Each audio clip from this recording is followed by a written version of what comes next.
পাহাড়, যার গভীরে থাকে আমাদের মতো ট্রাভেলারদের ব্রেথটেকিং একটা প্লেস। নিস্তব্ধ, জনমানবহীন, শুধু প্রকৃতি আর নিঃশ্বাসের শব্দ। একটা জার্নি যেখানে চকরিয়া হয়ে আলীকদম থেকে নেমে 25 কিলো ট্রেকিং করতে হয়। পায়ে ব্যথা, অসহ্য ক্লান্তি আর দীর্ঘ 9 ঘন্টা খালি পায়ে হাঁটার পর শুধু একটাই গন্তব্য, দামটুয়া ডাবল ফলস।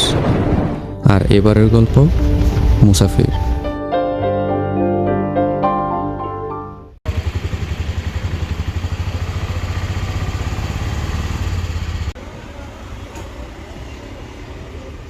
আমাদের জার্নিটা শুরু হয়েছিল রাত 3টায়। আমরা গ্রুপ নিয়ে বাসে চড়ে গন্তব্য শুরু করি চকরিয়ায়।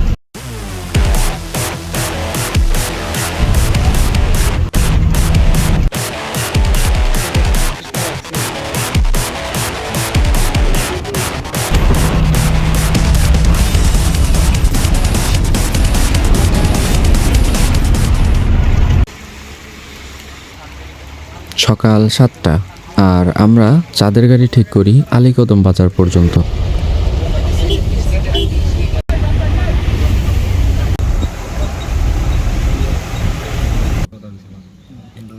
এই পর্যায়ে পড়বে 2টি চেকপোস্ট, আর আমরা আইডি কার্ড জমা দিয়ে আবার সেই রোলার কোস্টার শুরু। আলীকদম বাস স্ট্যান্ড থেকে চাঁদের গাড়ি চেঞ্জ করে এবারের উদ্দেশ্য আমাদের আদুপাড়া বাজার। Today we are heading towards on the wildest waterfall of Bangladesh. We left the city behind, left comfort behind. Even mobile network slowly disappeared. শহরের ধুলোমাখা বাতাস থাকতে থাকতে ভুলেই গিয়েছি what fresh air is like. পাহাড়ের সেই লুকানো রূপ যেন প্রত্যেকবারই আরও কাছে আমাদেরকে টানছে। It's seriously just awesome. মেঘের রাজ্যে যেন হাজার টুকরো পাহাড় একদম মিশে আছে।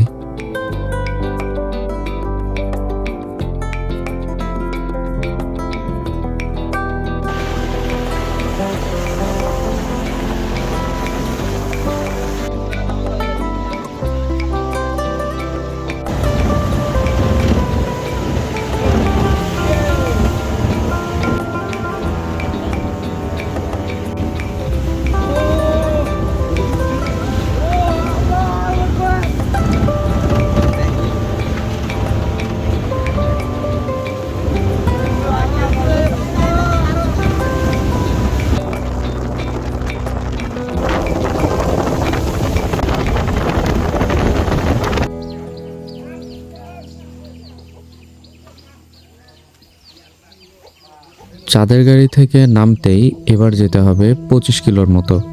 পাড়ি দিতে হবে 9টা পিক, আর সময় লাগবে 5 ঘন্টার মতো।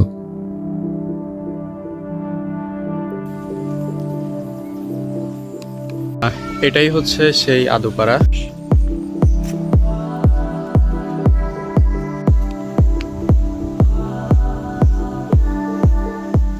আদুপাড়া পার করে আসছি। এখন আমাদের মেইন গন্তব্য হচ্ছে দামটুয়া ঝর্ণা।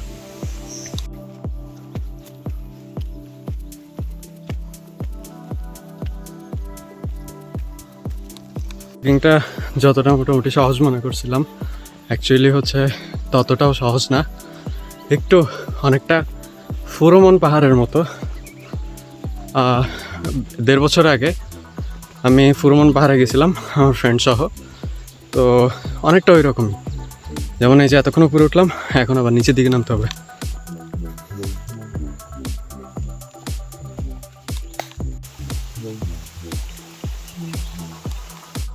এই যে দেখেন কতটা পরিমাণে খাড়া। এটা হয়তো বা ভিডিওতে বোঝা পসিবল হচ্ছে না, বাট এটা অনেকটা খাড়া। জাস্ট এই যে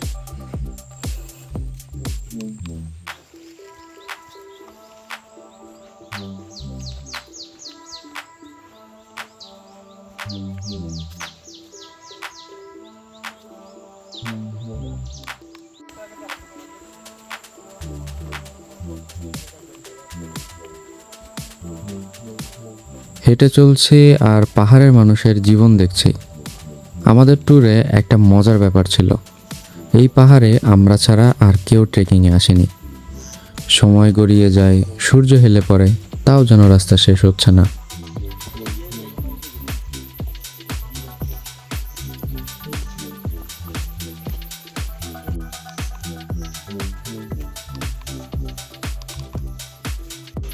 কিছু সময় হয়তো বড় পাথর, আর সেই পাথরের বুক চিরে ঝরে পড়ছে জলধারা।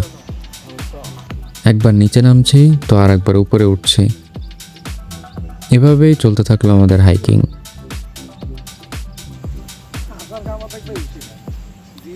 হঠাৎ কানে ধরা দিল জলধারার শব্দ। আবার সেই জলধারা পার করে সামনে চলা।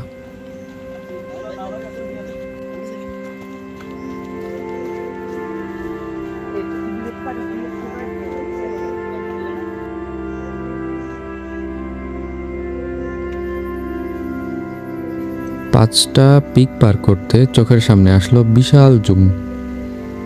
The landscape is actually thrilling to watch. এই ব্রেথ ট্রেকিং অ্যাডভেঞ্চারের মূল মন্ত্র ছিল travel group. This video is collab with adventure trekkers and our host Farhad Hossain.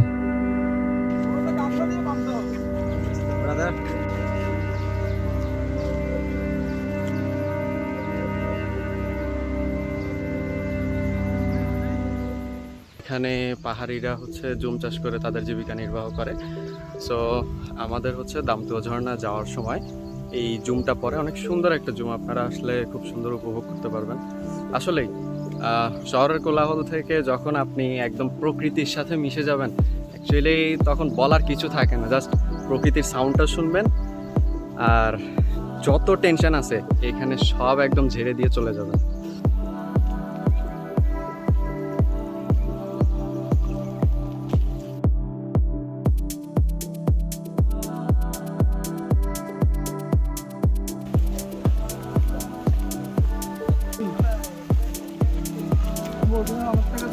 বন জঙ্গল আর ছোট ছোট ঝিরি পেরিয়ে শুধু এগিয়েই যাচ্ছি। সাথে টিপটিপ বৃষ্টি, একটা আলাদা শান্তি। নেই কোনো অফিসের চাপ, নেই কোনো মানসিক চিন্তা, শুধু একটাই গন্তব্য, একটু ঝর্ণা বিলাস করা। যারা সিলেট সাদা পাথর যেতে পারতেছেন না, তারা চাইলে এই জায়গাটায় আসতে পারেন। এই জায়গাটাতে অনেক পাথর পাবেন।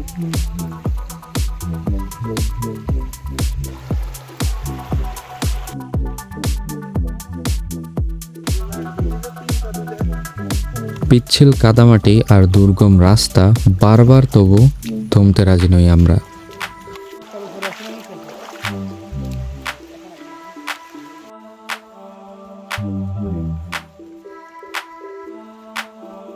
আমার পিছনে যে পাহাড়টা দেখতে পাচ্ছেন, এটা মূলত হচ্ছে ডিম পাহাড়।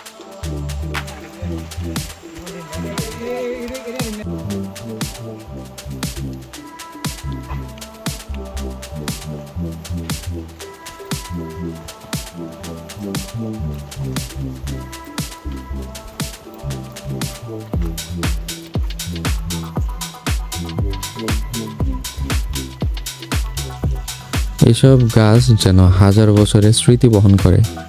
এই সিনারিগুলো যেন নিজ হাতে আঁকা, সৃষ্টিকর্তার সেই অপরূপ সৌন্দর্য।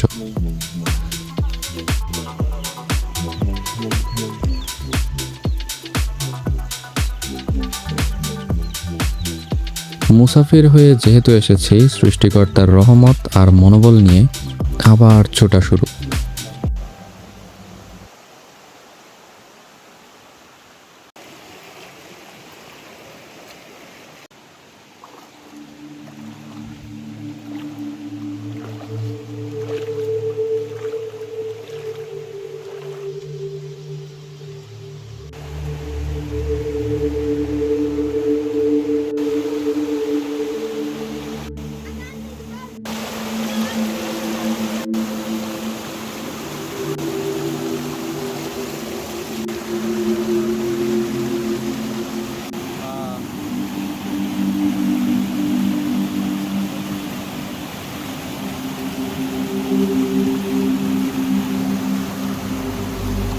পুরো পথ জুড়ে শুধু ভয় ক্লান্তি আর অবসাদ পেরিয়ে দীর্ঘ 5 ঘন্টা শেষে মুসাফিরের গন্তব্য চোখের সামনে ধরা দিল সেই অসাধারণ ডাবল ফলস।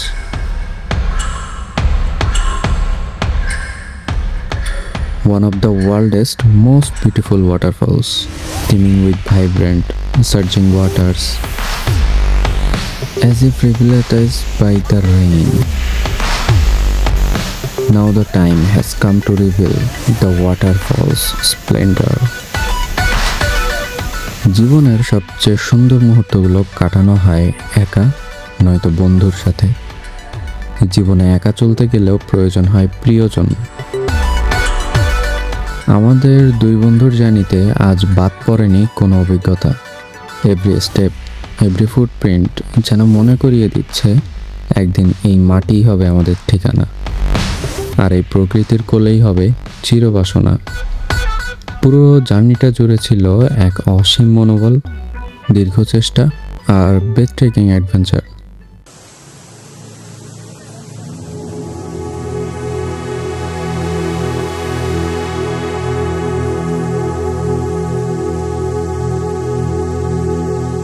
আজকের গন্তব্য এখানেই শেষ।